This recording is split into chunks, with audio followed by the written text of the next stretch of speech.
Welcome to No Longer Conformed. I'm Erik Garthe, and we are studying the book of Ephesians, the mystery revealed. In this session, we'll be looking at Ephesians chapter 5, verses 25 to 33, picture of love.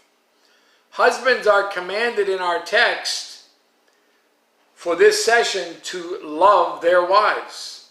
The love here is not erotic or physical love. It's not responsive soul love. No, it is agape, spiritual love, selfless, sacrificial love.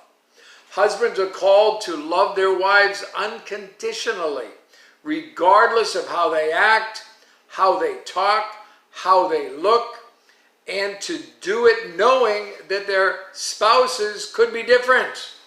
It is not a husband's job to change his wife. Agape is a spiritually empowered love that loves regardless of response.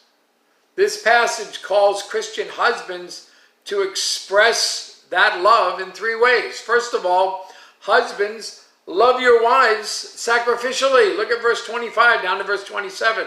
Husbands, love your wives just as Christ also loved the church and gave himself for her, that he might sanctify and cleanse her with the washing of water by the word, that he might present her to himself a glorious church, not having spot or wrinkle or any such thing, but that she should be holy and without blemish.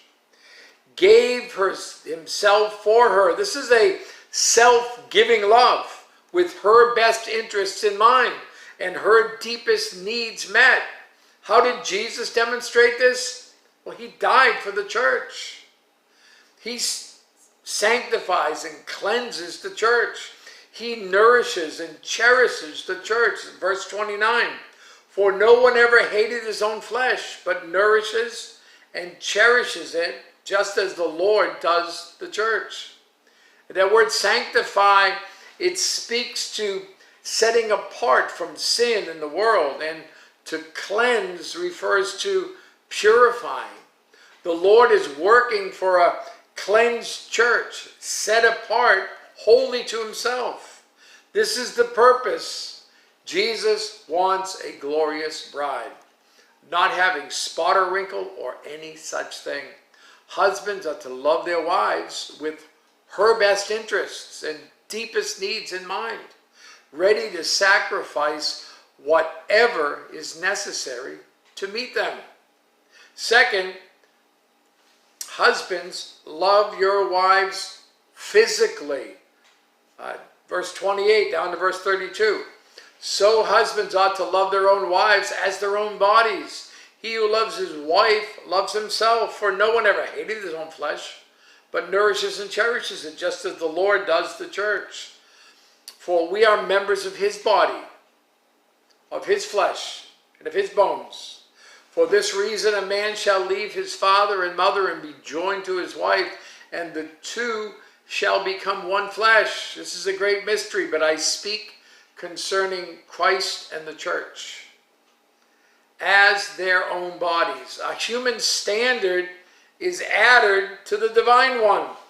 Think of the care you give to yourself. Husbands are to love their wives with her physical needs in mind, ready to make sure whatever is needed is provided. The example of Jesus again, we are members of his body. Paul explained the oneness of husband and wife by referring all the way back to the beginning. Genesis chapter 2, verse 24. Genesis chapter 2, verse 24. Therefore a man shall leave his father and mother and be joined to his wife, and they shall become one flesh. The principle of marital oneness was established in the garden with Adam and Eve before there were any parents. A new family unit must occur.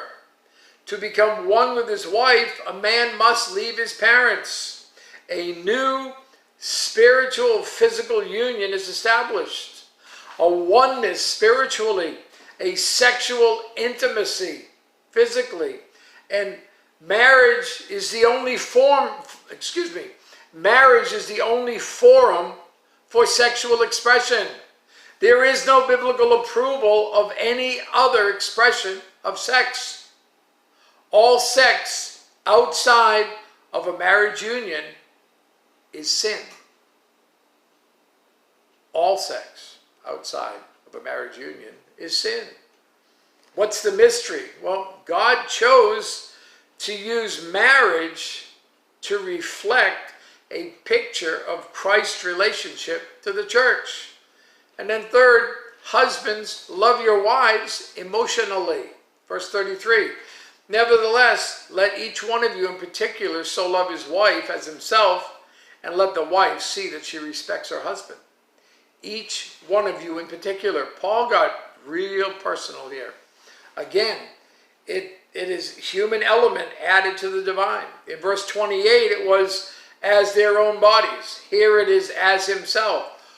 God wants Christian husbands to love their wives with their total being unconditionally. The apostle clarified and qualified the relationship. Their own husbands. In verse 28, and his own wife here. These commands are for the exclusivity of the marriage union. And yet, the principles represented are also universal. All Christians are to be respectfully submissive to leaders.